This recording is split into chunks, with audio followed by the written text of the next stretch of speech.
Assalamualaikum warahmatullahi wabarakatuh. Pemirsa Sultan TV, kembali dengan saya Rosadi pribadi dalam acara Tokoh Bicara.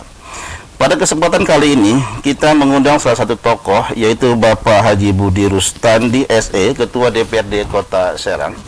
Sebelumnya saya mau izin dulu kepada pemirsa, saya buka dulu ini biar agak terang. Pada pemirsa Sultan TV, pada beberapa hari yang lalu bahwa kita mendengar tentang bagaimana cerita Omnibus Law di bangsa ini begitu riuh. Tetapi pada hari ini kita akan mengulas atau berbicara tentang hal-hal yang ringan-ringan saja, dan kita akan ngobrol santai bersama Bapak Ketua DPRD Kota Serang. Sebelumnya saya ingin sapa dulu Bapak Ketua DPRD, yaitu Bapak Haji Budi Rustandi SE. Assalamualaikum Pak Budi. Waalaikumsalam. Sehat ya Pak ya? Alhamdulillah sehat. Tadi kesini agak hujan ya Pak ya? Agak hujan rintik-rintik ya. Iya. Pemirsa Sultan TV, sebelum kita masuk materi kepada bagaimana tanggapan Ketua DPRD tentang Omnibus Law, saya ingin bicara dulu dan ingin mengulik dulu tentang pribadi Bapak Ketua, kalau bolehin. Pak Ketua, Baik. Pak Ketua ini sebelum jadi Ketua DPRD, sebelumnya itu ada niatan apa seperti apa itu Pak Ketua? Baik, Boleh diceritakan tuh Pak Ketua. Jadi sebenarnya seperti ini. Saya terjun ke politik itu bagian dari keinginan masyarakat ketika waktu tahun 2013. Sebelum 2013 itu saya selalu turun ke masyarakat, bukan dalam rangka politik, tapi bagian daripada bagaimana saya berbuat untuk masyarakat, untuk amal ibadah saya. Lalu waktu berjalan, tiba-tiba masyarakat di Kasmen, khususnya dapil saya dan keluarga dan teman-teman saya, untuk coba mencalonkan di DPRD sebagai dewan. Mudah-mudahan Yang Maha Kuasa Allah Subhanahu wa Ta'ala berkenan dan meridhoi. Akhirnya terpilih saya. Ceritanya seperti itu awal mulanya. Enggak, saya dengar katanya Pak Ketua pernah jadi sales katanya ya, sebelum di Dewan. Ya, betul, sales apa tuh Pak Ketua, kalau saya boleh tahu? Itu dalam apa ya, perjuangan hidup ya. Oh gitu. Terhadap mungkin bisa dibilang ekonomi ya. Waktu itu dulu saya karena sebenarnya orang tua saya menginginkan saya untuk kuliah dulu tuh ya. Cuman di perjalanan saya bertemu dengan istri saya dan saya meniatkan untuk menikah, dan alhamdulillah di situ saya menjadi seperti tanggung jawab lah, dan saya tidak mau jadi beban orang tua, dan saya berusaha semaksimal mungkin sekuat tenaga apa yang saya bisa gitu. Dulu tuh ceritanya seperti itu Pak, hingga pekerjaan dari sales menjadi driver atau supir ya. Jualan durian juga pernah saya. Ini bukan ngarang-ngarang nih, bener. Kalau saya cerita nanti dalam lah ya. Intinya seperti itulah. Jadi saya enggak ini. Artinya ini semangat saya, motivasi saya ketika, karena ini keinginan saya bukan keinginan orang tua, akhirnya saya seperti itu gitu loh. Semangat dan bertanggung jawab terhadap keluarga dulu gitu loh. Tinggal di Kasmen dari dulu? Saya sekarang tinggalnya di Kecamatan Raktakan, di Serang City, perumahan. Dulu saya tinggalnya di Kasmen, pernah di Grilopang, dan baru ke Serang City. Oh, jadi masa kecilnya Pak Ketua di Serang ya? Kasmen saya. Oh iya, di Kasmen ya, di Kasmen masa kecilnya gitu. Jadi masa remaja juga di Kasmen. Oh, Kasmen ya. Terus kuliah di mana dulu? Saya kuliah di Serang kalau kuliah. Oh, di Serang ya? Iya. Kan dulu kan disuruh habis itu saya nggak mau. Saya lebih milih apa? Lebih milih dulu itu memperjuangkan untuk keluarga dulu sendiri. Iya, gitu. untuk ekonomi keluarga. Iya. Terus cerita masuk ke Gerindra gimana ceritanya itu? Awal mulanya melihat sosok Prabowo tentunya. Wah, kayaknya untuk awal bagus nih masuk Gerindra. Itu aja sebenarnya, termotivasi oleh Prabowo ya. Waktu itu masuk pengurus langsung Pak Ketua waktu itu? Ya, saya langsung masuk pengurus 2013 di kota? Di kota Serang ya. Terus nyalek tahun? 2014 2014 nyalek langsung dapat ya? dapat ya. Langsung jadi wakil ketua. Iya, suara terbanyak. Sudah terbanyak gitu loh. Iya. Terus 2014, 2019, 2011 nyalek lagi, dapat lagi. Iya. Lagi jadi ketua. Ketua, alhamdulillah, masya Allah ya. Ini luar biasa ya. Iya, amin. Jadi perjalanan masih panjang nih Pak Ketua Panjang, kelihatan. iya. Jadi selama jadi dewan ini keluarga mendukung Pak Ketua. Alhamdulillah mendukung semua keluarga. Termasuk masyarakat ya, keluarga besar gitu. Iya, tentunya dengan suara terbanyak berarti mendukung semua. Iya. Alhamdulillah ya. Pemirsa Sultan TV, bahwa yang kita ketahui bahwa anggota DPR itu, asosiasi masyarakat itu gajinya besar, kemudian kerjanya enak. Padahal tidak gitu. Anggota DPR itu tiap hari selalu didatangi oleh konstituen. Ada yang istrinya hamil minta uang ke DPR, ada yang anaknya ingin sekolah juga datang ke DPR. Kira-kira begitu. Saya ingin tanyakan ke Pak Ketua. Pak Ketua, pengalaman dengan masyarakat itu betul nggak apa yang saya ungkapkan tadi itu Pak Ketua? Itu sebetulnya memang betul seperti itu, tapi kembali lagi ke diri kitanya. Ya. Karena itu kan sebenarnya bukan dari bagian daripada politik. Kalau itu bagian daripada kita sebagai sesama manusia, hablum minanasnya, kita mau bantu apa enggak, itu aja. Iya. Kuncinya di situ. Intinya itu dari hati nurani lah. Iya, iya. Ketika ada konstituen butuh pertolongan, selagi kita masih bisa, kita bantu. Kalau saya jam berapapun saya bantu. Siap bantu gitu ya. Iya. Soalnya ketua DPR itu kan pandangan masyarakat, enak nih gaji besar. Padahal setiap kali ada momen, itu kan proposal itu kan numpuk gitu. Betul, Pak. Iya Ya, kan? kalau itu kan sifatnya apa ya, namanya ya dari diri kita sendirilah. Artinya saya sebagai ketua DPRD kan wakil rakyat juga. Iya. Kita nggak mungkin ke masyarakat berbicara begitu, nggak mungkin saya. Iya, nggak mungkin. Artinya apa yang saya perbuat pasti Allah balas, udah gitu aja. Oke, pemirsa Sultan TV, saya ingin tanyakan lagi sebelum kita ke hal-hal yang agak berat. Saya ingin tanya dari sisi usaha sampai ke politik. Kalau Pak Ketua melihat, ada nggak korelasi usaha dengan politik sekarang yang dialami gitu? Kok ada, saya usaha tetap jalan. Tetap jalan. Ya, ada beberapa bisnis-bisnis saya yang di luar pemerintahan ada. Gitu loh. Emang dari dulu kalau itu. Iya. Ada dulu saya jualan kayu juga, lalu bisnis-bisnis tanah ya, Iya. main juga. Jadi istilahnya apa aja lah. Cuma sekarang kan kalau anggota DPR itu tidak boleh jadi direktur saja kan? Ya nggak boleh, Pak. Iya, nggak boleh kan? Dilimpahkan kan?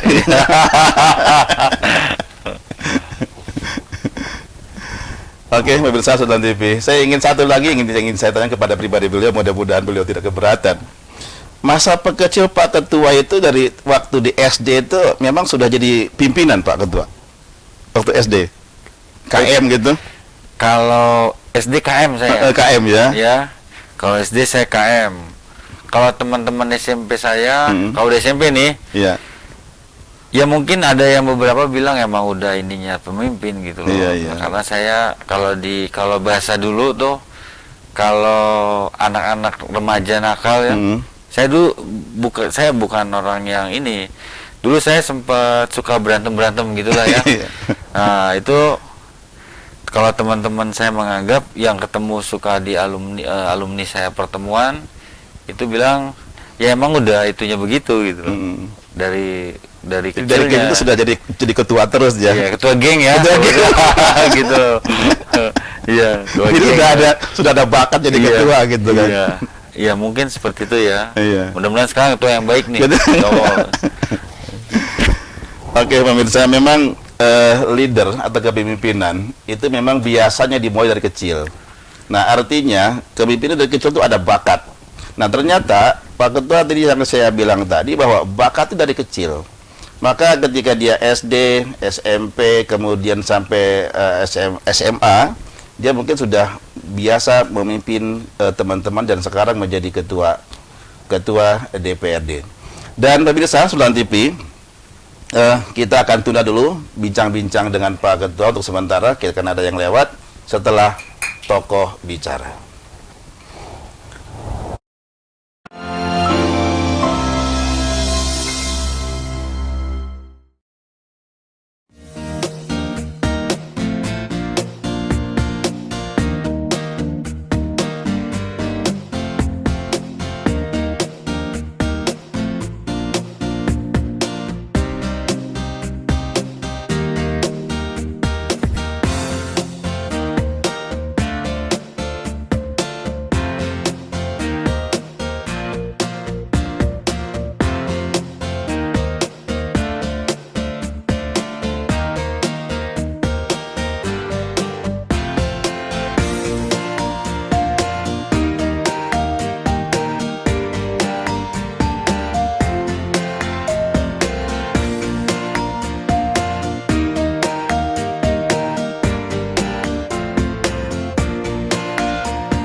Pemirsa Sultan TV, kembali dengan saya Rosadi Pribadi dalam acara Tokoh Bicara.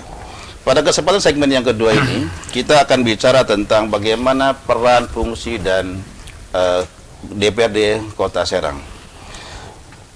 Pemirsa Sultan TV, bahwa acara ini bisa disaksikan langsung di fanspage dan YouTube Sultan TV.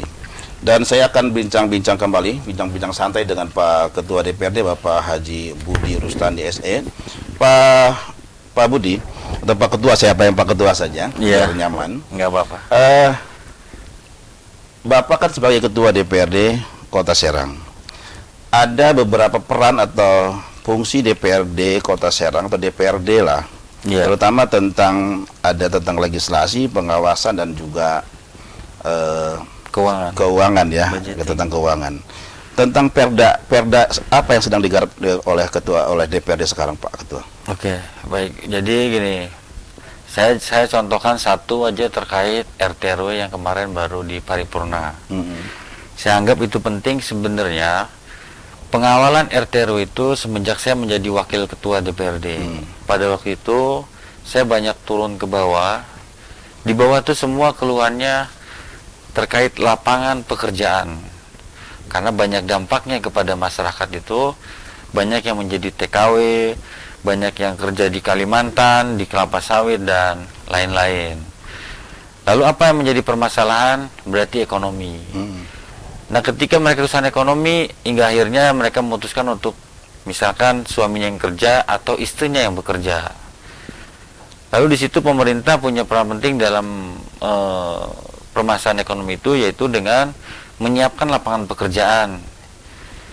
Nah, ketika waktu saya menjabat wakil ketua DPRD, saya sudah mulai meminta kepada tokoh-tokoh untuk membantu, terutama di sektor industri, karena Kota Serang ini PAD-nya kecil, tidak seperti kabupaten karena kita tidak punya ruang untuk industri.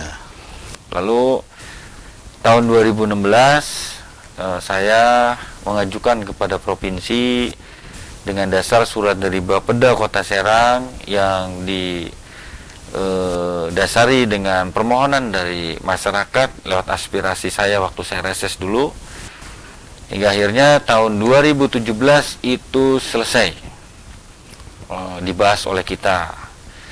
Pertengahan 2018 itu beranjak ke provinsi dan sampai ke ATR pusat. Akhirnya setelah transisi pemerintahan, nah ini udah turun nih, dibahas kembali oleh kita setelah ada surat persetujuan dari Kementerian ATR. Nah, dibahas lagi yang perlu diperbaiki. Penting untuk kita, untuk masyarakat juga, bahwa dalam kita bisa sebut pandemi ini bagian daripada bencana ekonomi juga. Kita serba salah, ya. Menutup tempat misalkan ini dalam rangka memutus mata rantai corona, bangkrut juga negara kalau misalkan sampai berlama-lama, ya kan. Nah, karena fungsi itu adalah bagian dari fungsi saya sebagai controlling, budgeting dan legislasi, karena itu harus matching ya Pak. Kenapa saya sering turun ke bawah, itu bagian daripada memberikan edukasi kepada masyarakat bahwa nih saya adalah bagian dari pengawas pemerintah. Ketika terjadi banjir, hujan lebat, nah itu harus saya siap 24 jam saya turun ke bawah ingin mengetahui dan apa yang sudah dilakukan oleh pemerintah. Nah, itu bagian dari tupoksi saya sebagai DPRD. Lalu perda yang kami bahas ini bagian daripada memang sentral ya, terkait ekonomi. Sebenarnya ada hubungannya dengan Undang-Undang Cipta Kerja.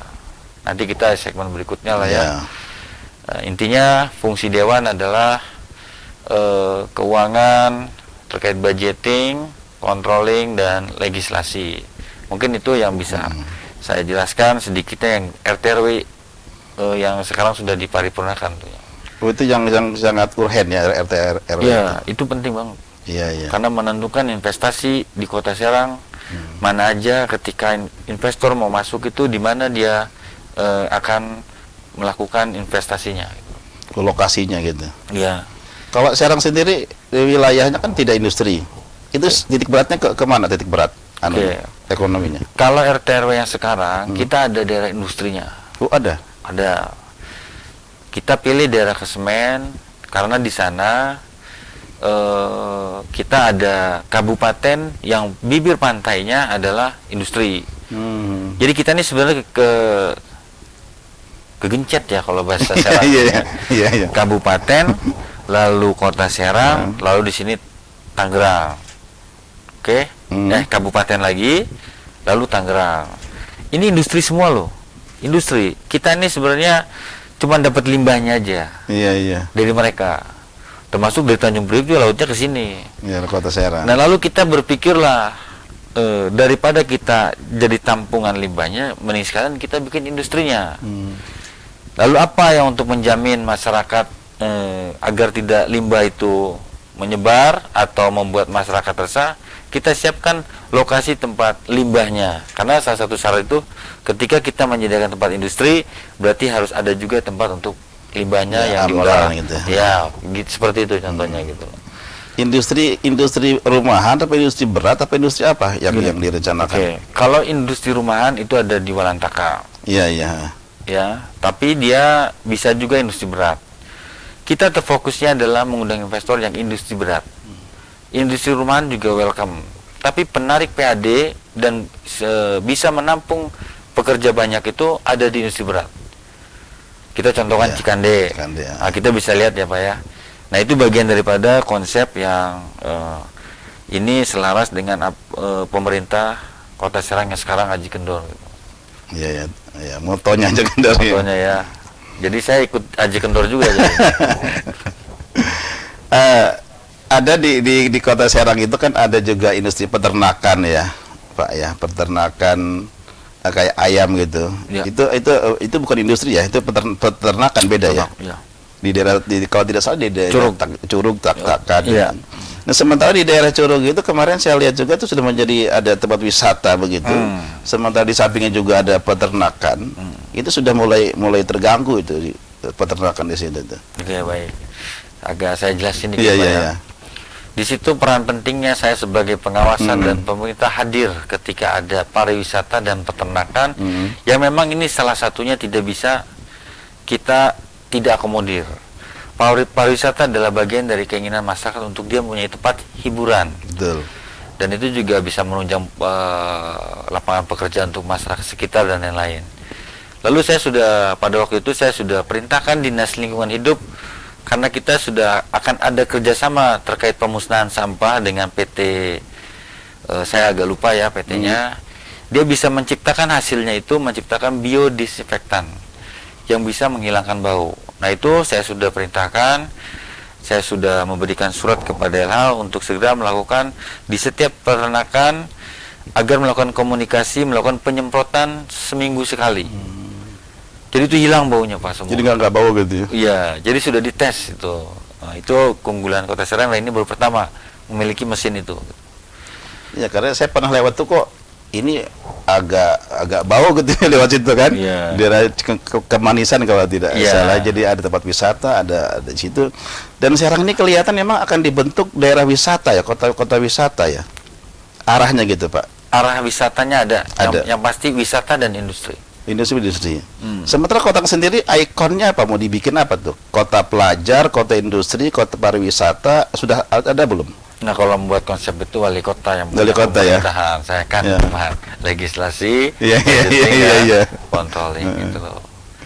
Nah, itu wali kota dia. Kita hanya ngawasin apa yang kurang, itu kita kasih masukan. Karena di Serang ini ada tempat jarah, ya kan, di Kesemen terutama, itu luar biasa. Bahkan di beberapa tempat lagi itu ada lagi dibikin. Kayak di Curug itu ada tempat jarah juga yang di Kapal Bosok itu. Saya lihat ini Serang ini kelihatan akan menjadi kota pariwisata gitu. Kemudian muncul lagi kemarin tuh ada tempat wisata juga. Jadi dia menjadi industri, tapi industri pariwisata di samping industri berat tadi. Saya lihat arahnya ke situ Pak. Apa memang ke situ arahnya? Arahnya ke situ Pak. Iya. Kita semua akomodir dalam rangka membuka lapangan pekerjaan seluas-luasnya kan. Ya. Karena kita bisa bayangkan ya, orang yang udah lulus aja belum tentu bekerja. Iya. Nah, ini adalah bagian dari persiapan pemerintah untuk mengakomodir itu semua. Gitu. Jadi kalau saya lihat memang Serang ini terus berkembang. Dan kota Serang sendiri yang dulu kecil itu sekarang melebar gitu kan. Iya. Termasuk transportasinya gitu kan. Transportasinya gitu. Cuma nanti kota Serang sendiri itu saya tidak tahu seperti apa nanti perkembangannya. Karena dia terus melebar begitu. Iya. Nah, ini kan bagian daripada pengawasan juga. Dulu Curug itu kan jauh gitu ya. Sekarang kan jadi kota gitu. Mungkin transportasi juga begitu. Pernah nggak disinggung Pak tentang transportasi di kota Serang? Dibicarakan begitu. Oh, makanya gini, kemarin tuh wali kota ingin ada beberapa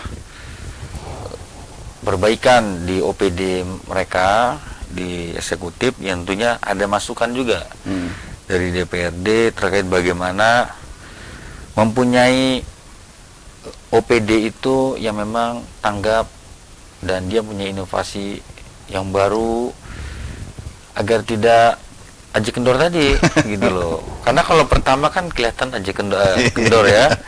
Nah, ini capaian-capaian ini yang lagi kita dorong ke wali kota agar terus mempunyai lebih tegas lagi dalam memimpin. Karena harus memang diperbaiki. Terus contoh begini, kita contohkan Pasar Rau lah ya. Ini polemik juga. Apabila kita tidak menampung aspirasi PKL, saya juga salah. Di tengah pandemi dia harus memberikan makan anak istrinya. Karena walaupun sekolah di rumah tetap itu kan ada biaya kuota dan lain-lain. Saya lagi sekarang menggarap dengan Dispendakop untuk mencari solusi yang tengah agar PKL dia bisa menafkahi keluarganya dengan memberikan izin di bahu jalan tapi ada jamnya. Oh iya. Nah, ini kita lagi bahas nih, saya dengan Dispendakop tentunya dengan Pak Adera. Sambil menunggu proses pemutusan dengan Pasar Rau. Nah, ini juga masalahnya memang bukan ini aja, komplek banget gitu loh. Nah, itu harus diselesaikan salah satu. Termasuk dalam menghadapi musim hujan ini.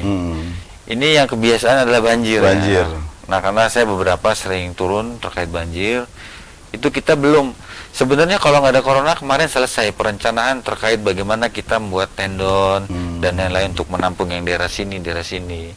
Cuman terganggu, makanya apa yang dilakukan akhir tahun ini hanya sedikit saja, minimal mengurangi daripada risiko banjir gitu loh. Iya. Oke, pemirsa Sultan TV, kita akan masuk kepada pertanyaan walaupun segmen ketiga belum. Tapi ingin saya masuk tentang hal-hal yang terkini yang dialami oleh bangsa kita tentang Omnibus Law. Saya ingin tanya kepada Pak Ketua, bagaimana Pak Ketua tentang dengan Omnibus Law ini di daerah Kota Serang? Sementara memang kejadiannya kan di Jakarta sebenarnya. Bandolnya di Jakarta, tetapi memang buntutnya ini ke beberapa daerah begitu. Iya, seperti apa tuh Pak Ketua? Ada dari masyarakat apa seperti apa? Ya, yang pertama sikap saya adalah hanya bisa menerima aspirasi mereka terkait Undang-Undang Cipta Kerja. Iya.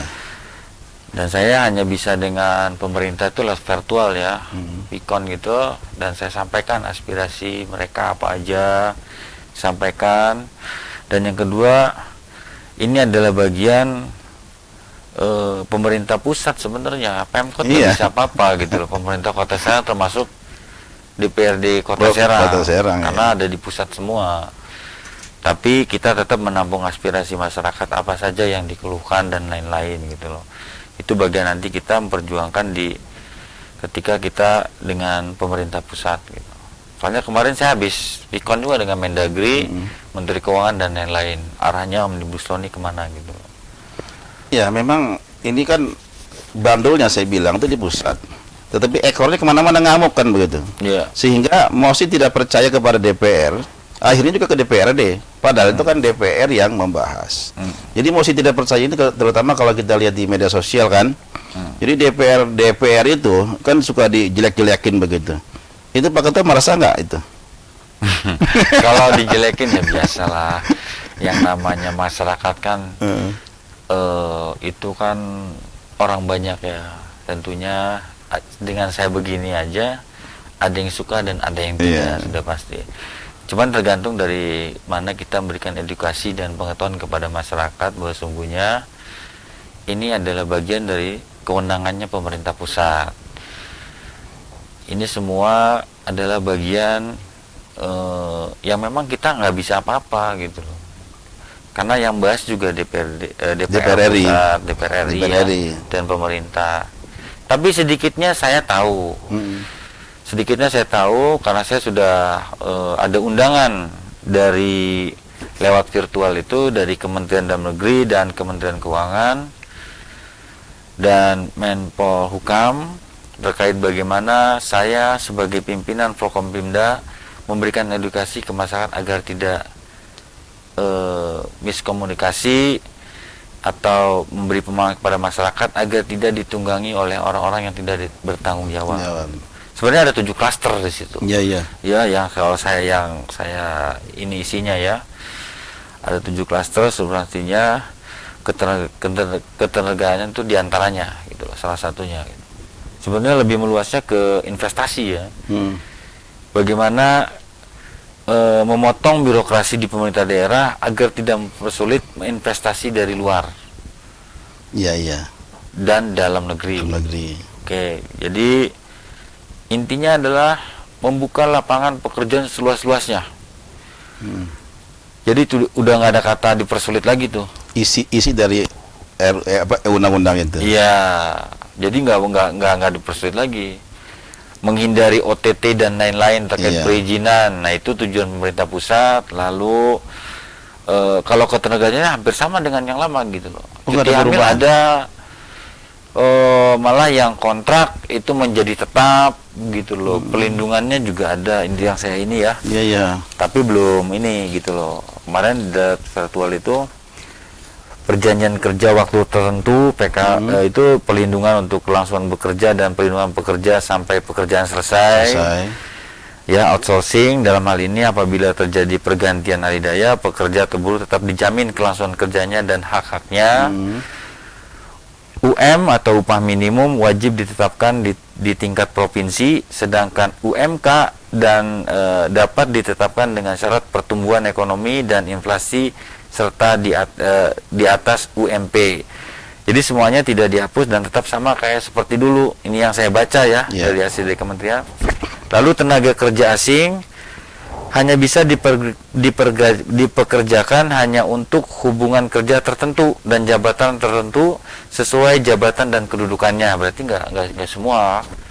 Ya, pesangon, pekerja atau buruh yang mengalami PHK tetap mendapatkan pesangon, uang penghargaan masa kerja dan uang pergantian sesuai dengan perundang-undangan yang berlaku. Jadi pesangon tidak dihapus. Masih tetap ada. Lalu jaminan kehilangan pekerjaan JKP. JKP merupakan skema baru dari pemerintah terkait jaminan sosial ketenaga kerjaan yang tidak mengurangi dari jaminan sosial lainnya seperti jaminan kecelakaan kerja dan lain-lain. JKP juga tidak menambah beban pekerja atau buruh. Lalu waktu kerja.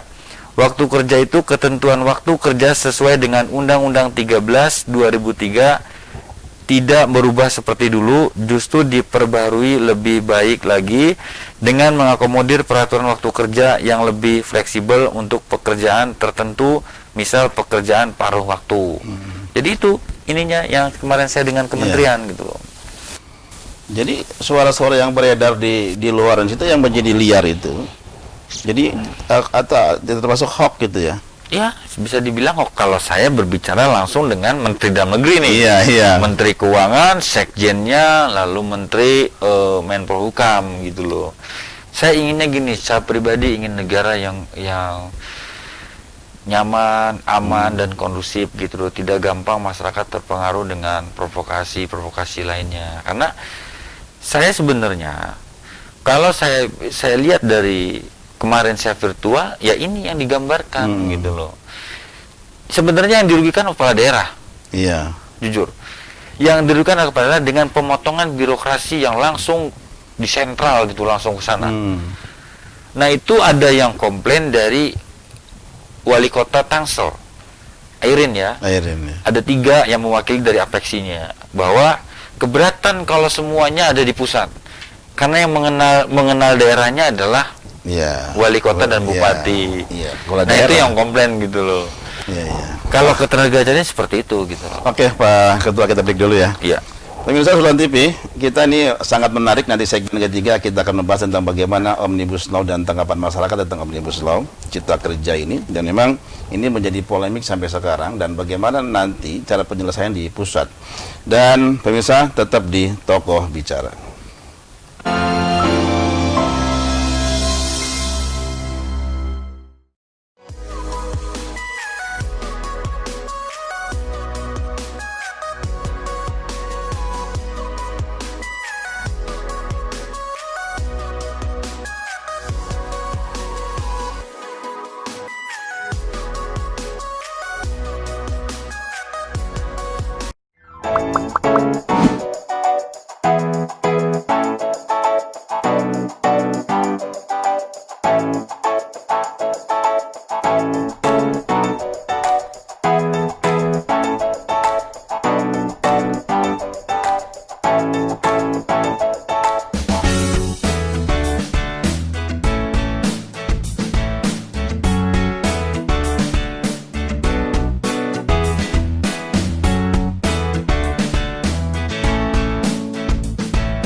Pemirsa Sultan TV, kembali lagi dengan saya Rosadi Pribadi dalam acara Tokoh Bicara.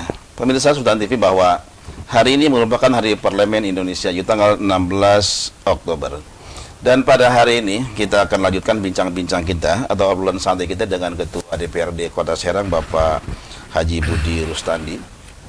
Pak Budi, saya ingin kembali kepada Omnibus Law atau Cipta Kerja tadi, bahwa berita-berita di luaran ini, Pak, bahwa tentang Omnibus Law itu, bahwa pekerja itu nanti dibayarnya harian, kayak pegawai bangunan begitu, buruh bangunan.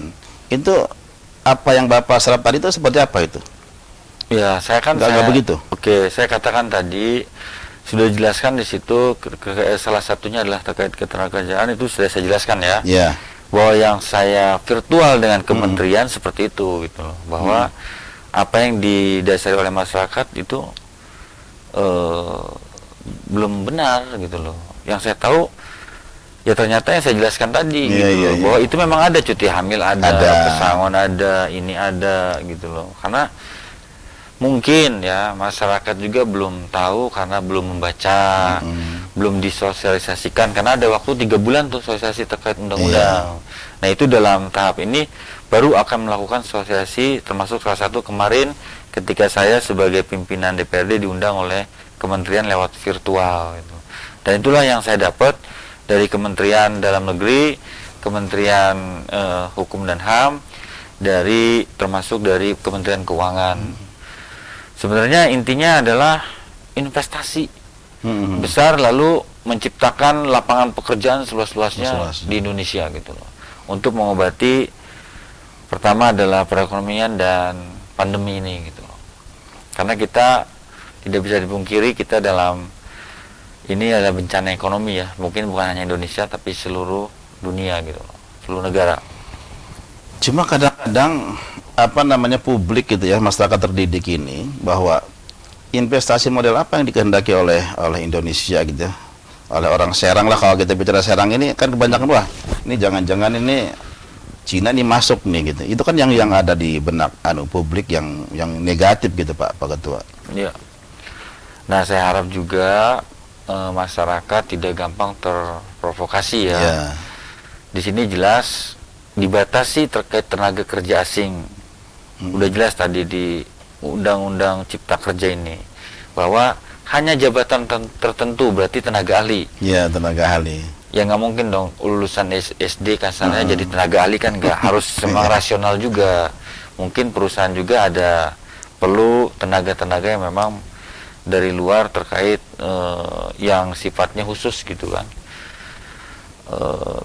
Contoh tenaga ahli atau apa gitu kan, jabatan tertentu aja gitu. Tidak tenaga kasar itu tidak ya? Enggak Pak, tidak. Pak, ini jelas nih ada undang-undang. Ya, ada undang-undang dan itu dibatasi waktunya dari asing gitu. Iya. Nah, jadi isu-isu yang berkembang ini mesti ada ditepis gitu Pak Ketua ya. Ya, mesti dipahami gitu. Bukan ditepis ya, tapi memberikan edukasi dan pemahaman kepada masyarakat. Iya.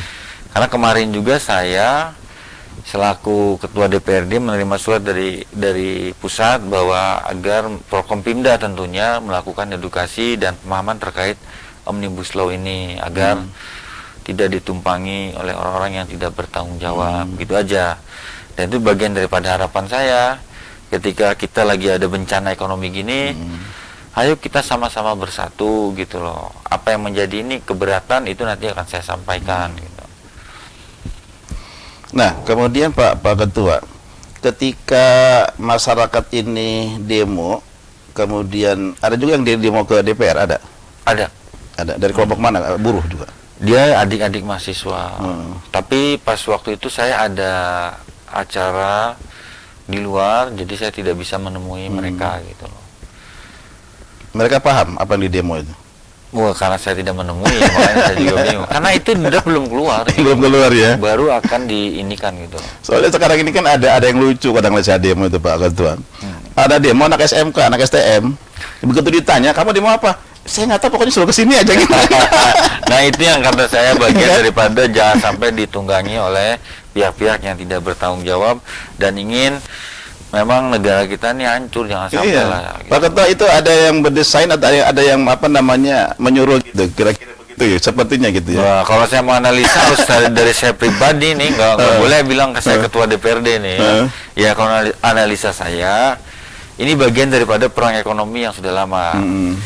Perang ekonomi dalam arti gini, kalau saya sebagai pengusaha, bagaimana agar orang itu tidak berinvest ke Bapak gitu, kalau saya negara nih ya. Karena kalau misalkan invest ke Bapak, dia akan berkurang investasinya ke dia dong. Kita saingan Vietnam, Thailand. Oke, ya. Lalu dibuatlah itu supaya tidak kondusif di negara Bapak gitu. Sebenarnya kuncinya di undang-undang ini. Ketika saya virtual kemarin baru saya paham gitu loh, bahwa tujuan utama adalah mengundang investasi agar lapangan pekerjaan juga meluas, lalu ekonominya naik, baru negara itu kuat gitu. Itu yang saya tanggap ini gitu loh. Berarti betul apa kata Pak Prabowo itu ada asing bermain di belakang? Iya, iya. Jadi yang patut kita syukuri pemirsa di Kota Serang atau di Banten ini memang tidak ada keributan yang cukup berarti, bukan berarti kita menginginkan keributan, tetapi memang saluran-saluran politik itu harus disalurkan dengan secara baik. Nah, kira-kira ketika bandul itu di Jakarta, maka salurkanlah ke Jakarta melalui beberapa perwakilan yang ada di DPRD. Pak Ketua, tadi saya bicara tentang saluran politik. Nah, ketika saluran politik itu tidak masuk ke DPRD pusat, ke DPR RI maksud saya, lalu mereka masuk ke DPRD kota, DPRD provinsi gitu, kemudian mendesak. Itu benar apa tidak itu saluran begitu, Pak Ketua? Jalannya begitu? Iya, betul. Betul begitu? Meminta kita menolak. Menolak. Ya, tapi kan kita hanya bisa menyampaikan, tidak bisa menolak. Ya, tidak bisa. Karena menolak. Kalau Bapak juga diberikan sesuatu, menolak kan apa yang ditolak. Nah, iya betul. Kan itu bingung kita menyampaikannya. Kalau misalkan saya menolak undang-undang, kan mana yang mana? Nah, yang Gitu. mana yang ditolak, Nah, pasal gitu apa, loh. pasal mana gitu. Iya. Tidak semua kan itu. Iya, gitu. Heeh. Jadi baru politik cerdas namanya. Ya. Kalau selama ini kan mentah-mentah ditolak semua. Iya. Nah, tidak tahu bagaimana apa yang ditolak begitu kan. Ini mungkin Pak Ketua, pertanyaan terakhir nih kita yang tentang Hari Parlemen. Kita sudahi tentang Omnibus Law. Nah, sekarang bagaimana Hari Parlemen ini, di mana parlemen itu kan bicara gitu ya. Nah, bagaimana Pak Ketua merasakan ketika berada di parlemen, kawan-kawan di parlemen atau di DPRD Kota Serang? Apa namanya itu, menanggapi Hari Parlemen ini apa biasa-biasa saja, apa nggak tahu itu gimana? Oh, kita menanggapi Hari Parlemen ini, teman-teman Dewan melakukan inovasi-inovasi yang menjadi bagian dari tugas mereka masing-masing nih. Ada fraksi, Banlek, ada komisi. Jadi kalau Hari Parlemen itu merujuknya kepada anggotanya, bukan fraksinya. Jadi ada badan-badan, badan kehormatan, badan legislasi, badan anggaran, musyawarah. Nah, jadi itu mereka harus punya lebih ini lagi ketika lapor kepada pimpinan DPRD apa saja kinerja dia dan ininya, lalu apa yang akan diperbuat ke depan gitu. Terus selama pandemi begini mereka masih bekerja, kawan-kawan Bapak? Masih Pak, kalau tidak bekerja malah bahaya, pengawasannya nggak ada. Iya. Lalu budgeting dan lain-lain kan, termasuk legasi tetap berjalan karena itu kebutuhan pokok gitu. Walaupun anunya kegiatan dibatasi gitu ya. Dibatasi. Iya. Kembali lagi Pak tentang kepercayaan masyarakat tentang parlemen ini, kan ini Hari Parlemen. Bapak yakin masyarakat masih percaya kepada parlemen? Saya yakin, karena tetap saya konsisten, tetap saya melakukan agar masyarakat punya kepercayaan. Saya turun ke bawah gitu loh. Makanya saya jam berapa aja kalau masalah banjir nih ya. Kebetulan beberapa bulan ini saya nggak turun karena habis sakit nih ceritanya. Karena mungkin terlalu porsil apa bagaimana. Ya, saya 2 bulan lah. Sampai 3 bulan ya. Jadi saya kena saraf kejepit ya namanya di pinggul saya. Jadi susah untuk berakses ini. Jadi harus hati-hati dalam bergerak gitu. Iya benar. Iya. Enggak, tadinya saya melihat bahwa ketika pandemi ini kita kan selalu di rumah nih. Jangan-jangan anggota dewan juga kalau nggak kemana-mana gitu kan? Oh enggak Pak, kita turun. Enggak ya? Tetap kegiatan berjalan itu ya. Walaupun dibatasi social distancingnya gitu. Iya. Pak Ketua, ada harapan-harapan nanti kepada masyarakat, kita closing statement ini pada kesempatan kali ini. Harapan-harapan Pak Ketua kepada masyarakat, kepada pemerintah daerah, silakan Pak Ketua. Baik. Harapan saya kepada masyarakat untuk selalu tidak gampang terprovokasi. Jangan sampai kita merugikan diri sendiri atau pemerintah. Jangan sampai berpikir yang tidak ini ya, karena ini sebenarnya hubungannya dengan Undang-Undang Cipta Kerja nih. Artinya kalau sudah disahkan, artinya sudah berjalan kan kelihatan pasalnya gitu loh. Jadi jangan gampang terprovokator lah ya. Lalu harapan besar saya kepada masyarakat, saya berharap bersama-sama kita melawan pandemi ini, memerangi ekonominya agar Kota Serang juga ekonominya baik. Termasuk ini adalah bagian dari tugas saya meningkatkan PAD-nya bersama-sama pemerintah. Dan saya harap juga pemerintah daerah Kota Serang lebih greget dalam rangka di pandemi ini dalam melawannya atau perbaikan dan pertumbuhan ekonomi, termasuk infrastrukturnya lebih cekatan lagi dalam hal menanggapi aspirasi daripada masyarakat. Cukup Pak Ketua?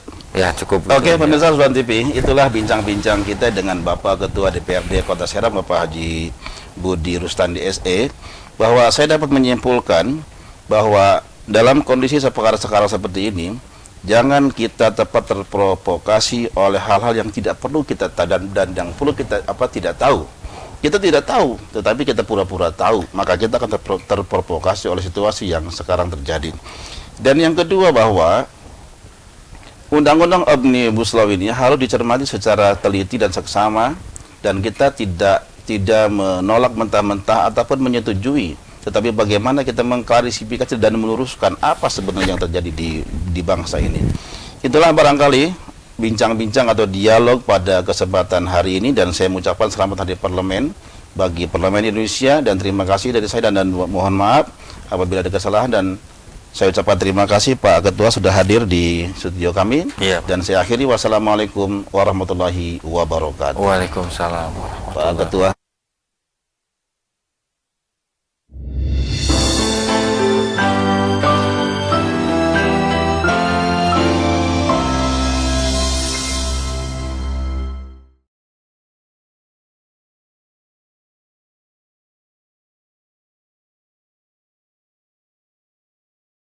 Buat kamu yang harus berkantor di tengah COVID-19, menghadapi new normal adalah keharusan. Video ini coba memandu kamu nih guys